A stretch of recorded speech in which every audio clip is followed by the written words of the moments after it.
में आयोजित एक कार्यक्रम में कहा कि हिंदू धर्म सभी संप्रदायों का सम्मान करता है और भारत में कभी भी उन मुद्दों पर झगड़े नहीं हुए।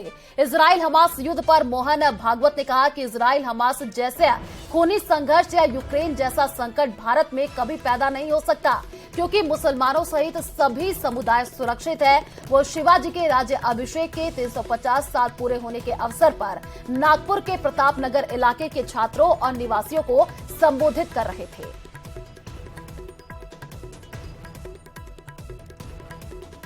तो आरएसएस कार्यक्रम में देखिए मोहन भागवत बोले हैं कि जिस तरीके से हमास और इजराइल में अभी लड़ाई चल रही है, ऐसी स्थिति कभी भारत में पैदा नहीं होगी।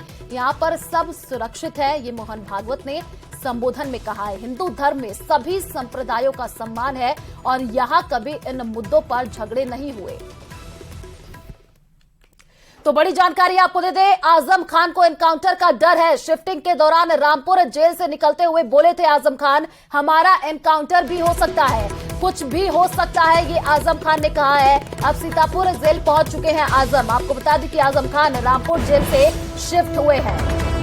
तो आजम खान को अब देखिए एनकाउंटर का डर सता रहा है और उन्होंने कहा है कि कभी भी कुछ भी हो सकता है और हो सकता है कि एनकाउंटर भी कर दिया जाए, ये उन्होंने कहा है। तो आजम खान रामपुर जेल में देखिए शिफ्ट हुए और उसी दौरान उन्होंने ये बात कही है। एनकाउंटर भी हो सकता है, आप लोग कुछ भी हो सकता है। तो नवरात्र पर मां ज्वाला देवी के दरबार में भक्तों की भारी भीड़ उमड़ रही है। मां का ये दरबार अपने आप में देवी के चमत्कार का सबसे बड़ा सबूत है। आप भी कीजिए मां के दिव्य ज्योत के दर्शन। देखिए रिपोर्ट।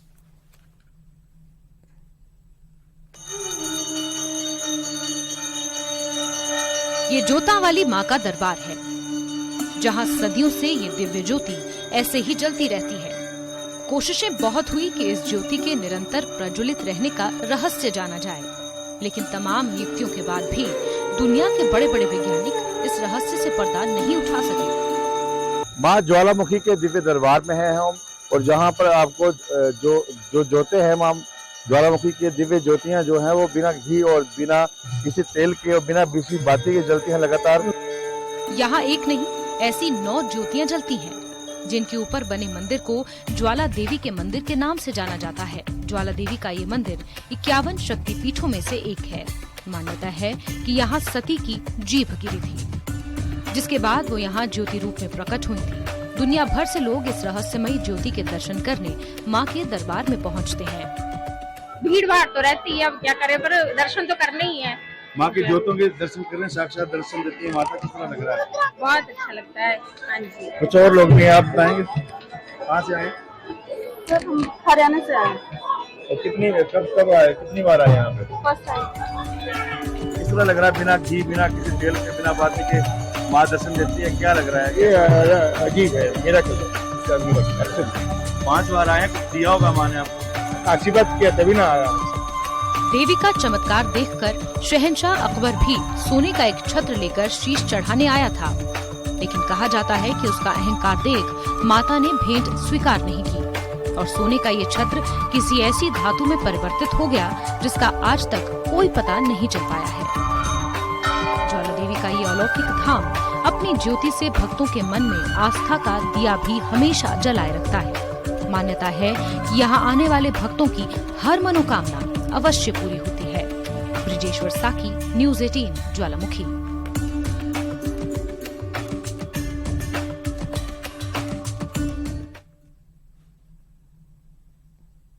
तो उदयपुरवाटी कस्बे का रावण दहन प्रदेश सबसे का अब का अनूठा दहन जो है ये माना जाता है। यहाँ दशहरे के दिन रावण के पुतले के साथ उसकी सेना पर बंदूकों से अंधाधुंध गोलियां बरसाई जाती है। पहले सेना का खात्मा किया जाता है और अंत में मशाल बाढ़ से रावण के पुतले को जलाया जाता है। रावण दहन से पहले बंदूकों से गोलियां बरसाने की दादूपंथी समाज की यह परंपरा सैकड़ों साल से चली आ रही है। यह परंपरा उदयपुरवाटी के जमात क्षेत्र में बसे दादूपंथी समाज के लोगों द्वारा निभाई जाती है। इसमें स्थानीय नगरपालिका भी सहयोग करती है। इसे देखने उदयपुरवाटी ही नहीं बल्कि आसपास के गांवों से भी हजारों लोग एकत्रित होते हैं उदयपुर वाटी में नवरात्र स्थापना के साथ ही दादूपंथियों का दशहरा उत्सव शुरू हो जाता है। पिछले 250 वर्षों से, लगभग 250 वर्षों से ये जो रावण दहन की परंपरा है वो दादूपंथियों की जमात के द्वारा अनवरत चली आ रही है। पहले ये राजा महाराजाओं के टाइम से जो वहाँ पे जो आमेर में राजा महाराजा होते थे वो दादूपंथियों को सारी साजो सामान जो हथियार वगैरह हैं, गोला बारूद है, वो सारे उपलब्ध करवाते थे। तब से ये परंपरा चली आ रही है। उसके बाद में आज़ादी के बाद में नगरपालिका जब उदयपुर वाटी में बनी तो नगरपालिका के अधीन ये सारा काम होता आ रहा है। नगरपालिका इसका सारा खर्चा वहन करती है। ये हमारी 250 साल पुरानी परंपरा है। तो धौलपुर में विधानसभा चुनाव के मद्देनजर सतर्क पुलिस ने वाहन चेकिंग के दौरान एक कार से 1.5 लाख रुपए कैश बरामद किए हैं। इस दौरान कार सवार 2 लोगों को हिरासत में भी लिया गया है। पुलिस से पूछताछ के सवालों का सही तरीके से जवाब नहीं दे पाए, जिसके बाद पुलिस ने बरामद कैश को जब्त कर लिया है। गाड़ी धौलपुर से कंचनपुर की तरफ जा रही थी, लेकिन जांच के दौरान एमपी नंबर की गाड़ी के डैशबोर्ड में कैश छिपा करके रखा गया था।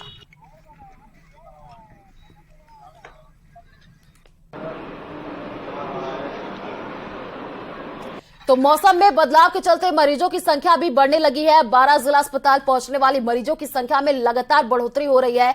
आपको बता दें कि खासतौर से बच्चों में सर्दी, खांसी और निमोनिया के मामले लगातार बढ़ रहे हैं। ऐसे में 12 जिले के सबसे बड़े अस्पताल शहीद राजमल मीणा जिला अस्पताल के भीतर बेडों की कमी नजर आ रही है। शिशु वार्ड में एक बेड पर 4-4 बच्चों को रख करके इलाज किया जा रहा है। जिला अस्पताल में माकूल व्यवस्थाएं न होने के चलते बच्चों और उनके परिजनों को अब परेशानी उठानी पड़ रही है। साथ ही एक बच्चे से दूसरे बच्चों में संक्रमण का खतरा भी अत्यधिक मात्रा में फैलने का डर लगा हुआ है। हमें ये समस्या है कि हमारी गुड़िया रात को नमूनिया की शिकायत हो गई थी, तो हम रात 11 बजे लेके आए थे। तो एक बेड पे हमको ना तो हवा है और 3-3, 4-4 हम सो भी सके पूरी रात, और ना हमारी गुड़िया को हवा मिली, ना किसी को भी पूरी रात में परेशानी रहा। हम सब साथ वाले सभी 2, 4, 6, 8 जो एक बेड पे कितने बच्चों को शिफ्ट कर रखा है? 4 बच्चे। 4 बच्चे। हाँ, कल रात से ही 4 बच्चे थे यहाँ पे। हाँ।